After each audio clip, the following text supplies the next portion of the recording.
سلام، من علی حسینی هستم و اینجا چنل ویدیو فکتوری. امروز یه آموزش جذاب براتون دارم. اول این سبک ویدیو رو ببینیم با هم.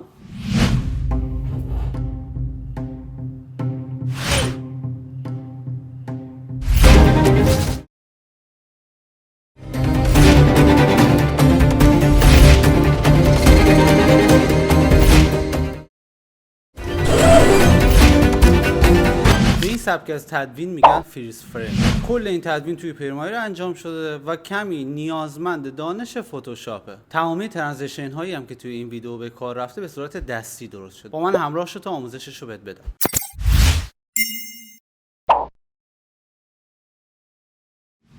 خب بیاین اول به صورت آهسته این ترانزیشن ها رو با هم ببینیم که چه اتفاقی رخ میده.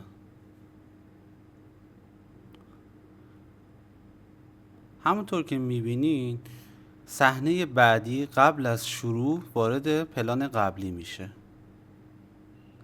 حالا میخوام اینو بهتون آموزش بدم. برای این کار شما اول باید تدوینتون رو کامل بزنین، موزیکتون رو بذارین، کاتاتون رو بزنین. در مرحله نهایی کاری که باید بکنین به این صورته. من الان اینو پاک میکنم و دوباره اجرا میکنم براتون.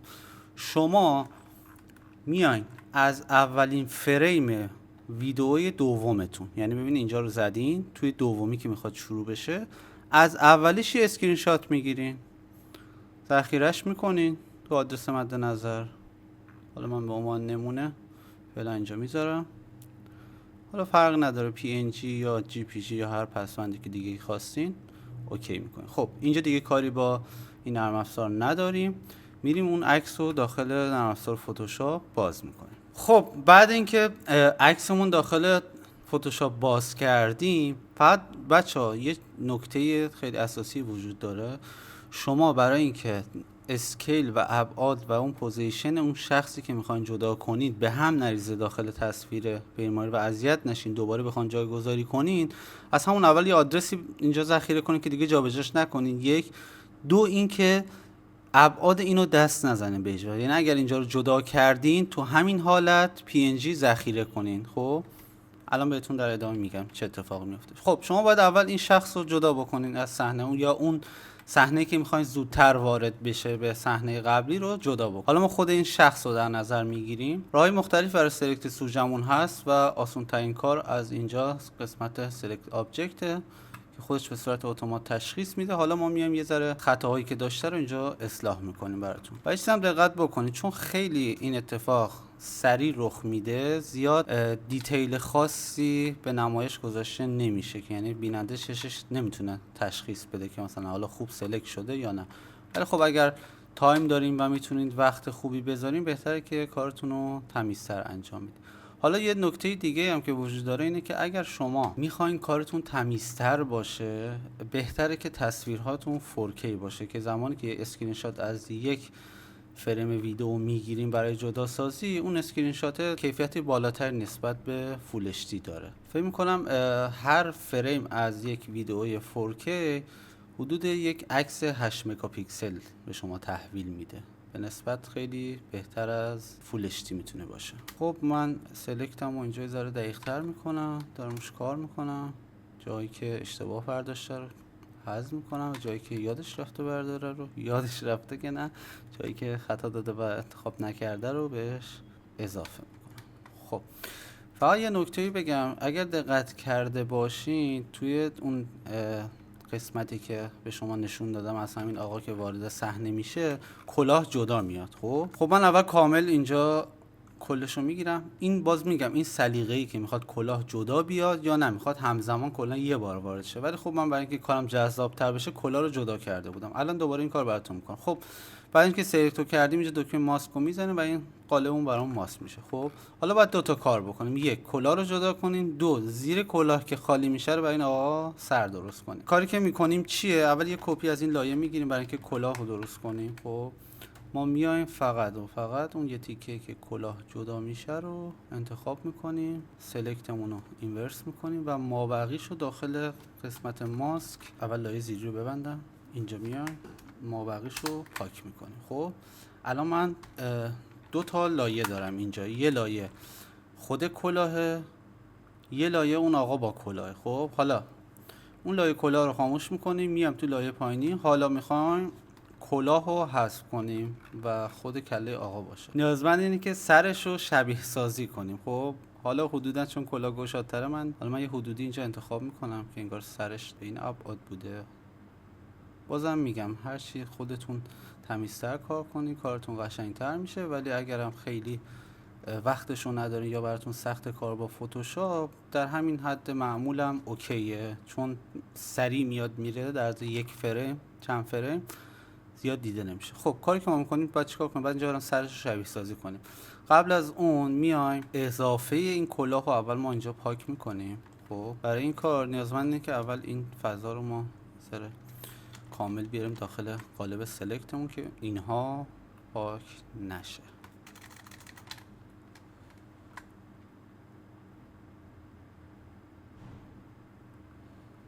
خب حالا این اضافه رو میخوایم اینجا حذف کنیم.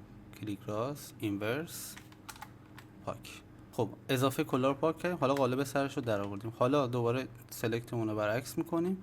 کاری که اینجا باید بکنیم اینه که اینجا از همین قسمت موهاش نمونه برداری بکنیم و فضای سرش رو ما پر بکنیم. اول از سلکتمون از قالب ماسک میاریم تو خود لایه اصلی و اینجا ما میتونیم کم کم اینو اعمال کنیم.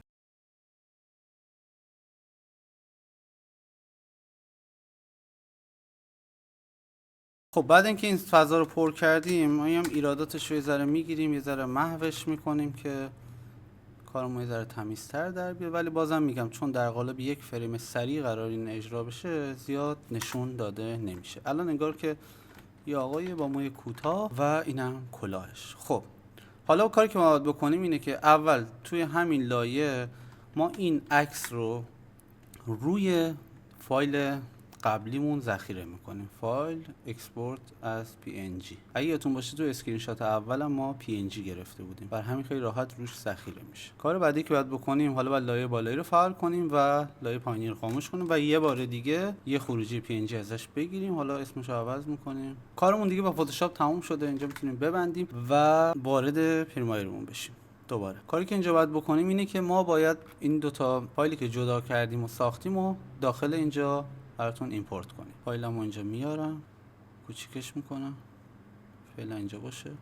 فایل بعدی هم میارم، دقیقاً بالاش میذارم. الان یه نکته‌ای که میخوام اینجا بهتون بگم اینه، چون ما پوزیشن این آقا رو تغییر ندادیم و تو همون قالب ادیت زدیم، دقیقاً اگر الان دقت کنیم روی نقطه خودش قرار گرفته این شخص. دیگه نیاز نیست که اینو جابجا کنیم که دقیقاً روی هم قرار بگیره. خب کاری که ما میکنیم اینه، ما این آقا رو قبل از این فریم نیازه، یعنی ما همون یه فریم اولی که انتخاب کرده بودیم، خب در حد یک فریم رو اینجا اضافه میکنیم روی پلان بعدی بیاد و ما بقیش روی پلان قبلی بیاد. خب الان یه پلی میکنم ببینین،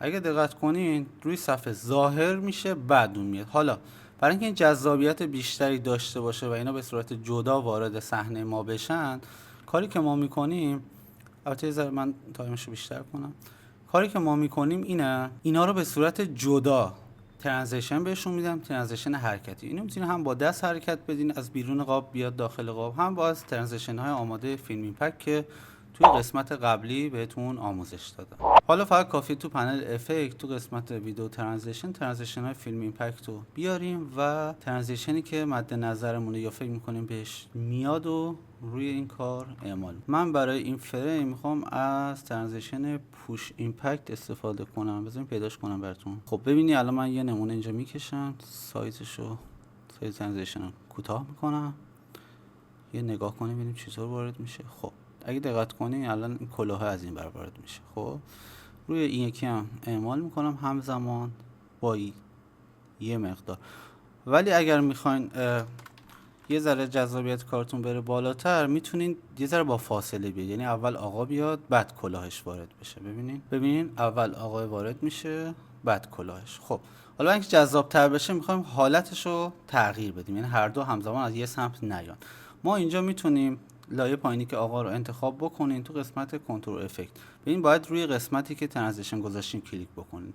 اینجا میتونید تو تنظیمات ترانزیشن حرکاتش رو تغییر بدین. این الان از چپ به راسته من میتونم بذارم مثلا به سمت بالا، یعنی از پایین به سمت بالا وارد بشه. کلا رو بیام برعکسش کنم، از سمت بالا بیاد به سمت پایین. خب فقط یه مشکل اینجا هست. مشکل اینه که زمانی که این ترانزیشن اعمال شد باید سریع بره توی فریم بعدی تا بیننده چشش نتونه تشخیص بده که چه اتفاقی افتاد. ببینین خب باید تایممون رو یه ذره بیشتر کنیم که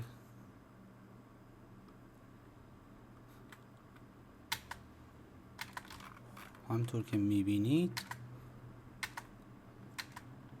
بازم میتونین جابجا کنین، کلاه دیرتر بیاد و سوژه آقا زودتر. میتونیم اینو همچنان بزرگتر کنیم. فکر میکنم الان بهترین حالت خودش اعمال شد.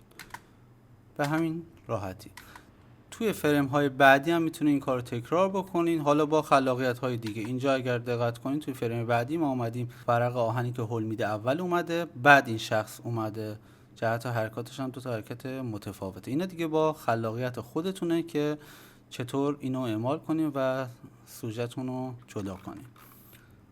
و اگر هم با هم ببینیم اینجا اومدیم از ماسک استفاده کردیم فقط، یعنی ترانزیشن فریز نداره. حالا برای اینکه خیلی تکرارش صحنه‌مون یه جایی رو اومدیم عوض کردیم. اینجا هم که دستگاه اول وارد میشه بعد میره توی پلان بعدی.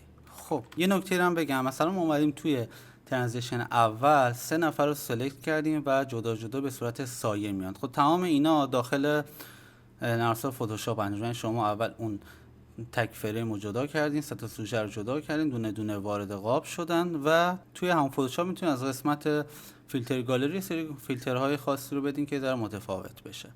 فقط برای اینکه کارتون جذاب تر بشه نیازمند اینه که از یه سری ساوند افکت موقع حرکت و ورود این صحنه‌ها به فیلمتون استفاده بکنید که کارتون جذاب تر بشه و کامل روی کار بشینه. ساوند افکت هایی که من اینجا استفاده کردم توی این کار ساوند افکت های ووش هستن که شما میتونید همین واژه رو داخل گوگل یا یوتیوب سرچ کنین تا پیدا کنین. اگرم پیدا نکردید من توی کانال تلگرام براتون میذارم.